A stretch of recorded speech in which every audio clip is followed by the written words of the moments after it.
Hi there, this is Sarah.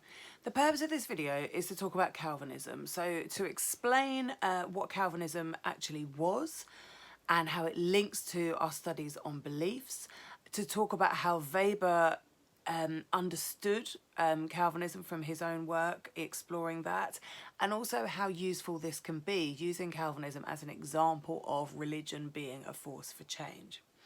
So first of all, we want to think about religion being a force for social change. So we have arguments that we need to be able to express about religion being a conservative force, therefore keeping things the same. But another argument is that religion can serve the purpose of driving forward social change. And therefore, religion itself can be a force for social change.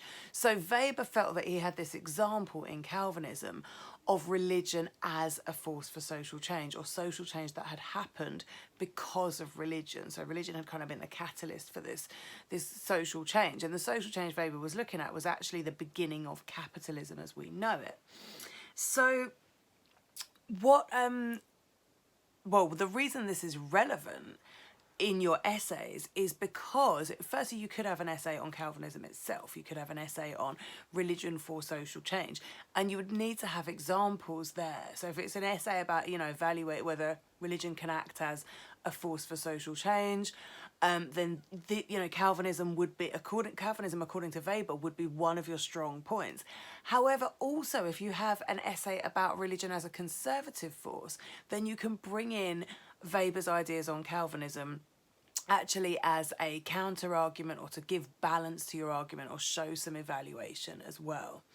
So this is a really important area to get your head around and to build your understanding on. And as an examiner, having examined on paper 2, what I've seen is across the country, students misunderstanding what Calvinism is and often using it in their essays in a way that doesn't gain the full kind of marks or get to the higher mark bands, because they're using it either in a superficial way or a misunderstood way. So it's really important to understand what Calvinism really was. So from the beginning, Calvinism was a Christian religion, and this was in the 16th century. And Calvinism was different to what we would think of Christianity today, because Calvinism had this predetermination. And what that meant was, when you were born, it was already decided whether you were going to go to heaven or hell. So there wasn't this idea of this kind of meritocratic, religious idea where you work hard in your life, you're a good person, you're going to go to heaven. You do bad things, you make bad choices, you're going to go to hell. It was already decided, but nobody knew which they were. So this led to a couple of things. One of the things it led to was, and part of Calvinism was leading this kind of very abstaining, joyless lifestyle. So really abstaining from any kind of pleasures in life, having a very strong work ethic. And that's why Weber's book was called, The Protestant Ethic and the Spirit of Capitalism. And so they led this kind of life where they really were just working hard and trying to be good people and trying to live a very simple, what's described often as joyless lifestyle, whilst also knowing that their fates for the afterlife had already apparently been predetermined, so they had no control over it. So one of the things they did do was that this Calvinist would look for signs.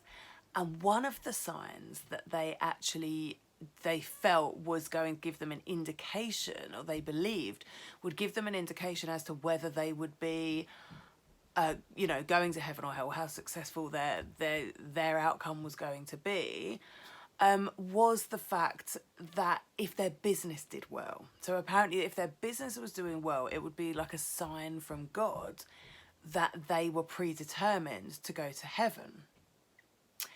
So, of course, they were ploughing everything into their businesses, and any money that they made, any profit that they made, were going back in to make these businesses even better. So if you combine that work ethic with the belief that if your business does well, it's a sign from God that you are predetermined to go to the better place for your afterlife, then of course you can see what Weber's argument was, that this actually sowed the seeds and created a foundation for capitalism as we know it.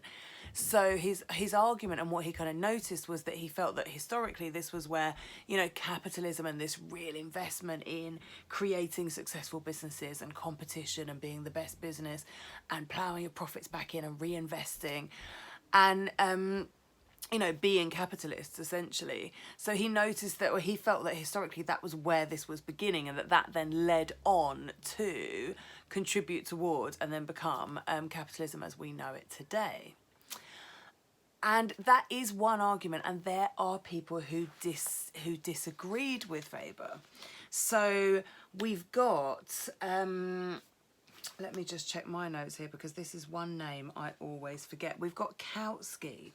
So Kautsky, and in 1927 this was, Kautsky actually said, no, Weber, I think you've got it wrong. I think Weber misunderstood is what Kautsky was saying. Because what Kautsky argues is that modern capitalism did already exist.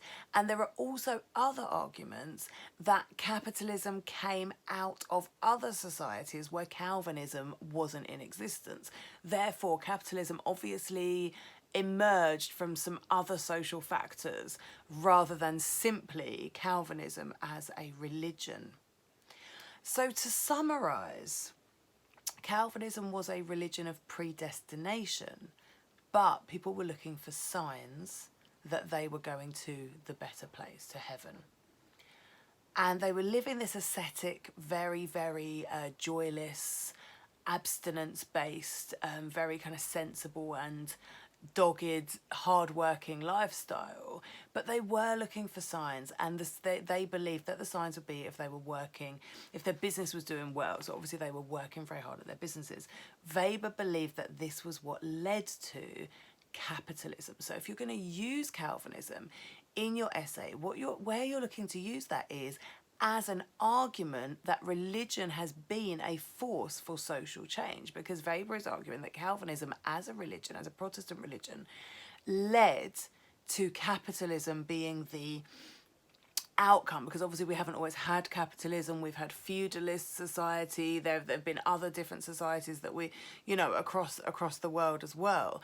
But capitalism has emerged, you know, initially in the Western world as this way of life, but it hasn't always been like that. So Weber is saying, well, it's because of this religion, and that led to capitalism emerging, and we can use that as an argument. Now, one thing to be careful of, so you're using this as your argument for why religion has or how religion has created social change, and you possibly would write a paragraph on this, and then you might have another paragraph on Martin Luther King, Desmond Tutu, you know, religious leaders using their religious platform and their religious beliefs as a way forward for social change. And that's more religion as social protest. And this is religion for social change. But you do need to be careful not to describe and tell the story. So don't tell the story in too much detail in your essay, and don't go into that description mode where you're not going to reach the higher mark bands, but do analyse this and explain not only how it's led to capitalism according to Weber, but also how, and then also bring in your evaluation of how this has also been criticised. So as you can probably hear, I'm about to be interrupted, so I'm going to end there. Any questions, please do get in touch and ask, and that's Calvinism.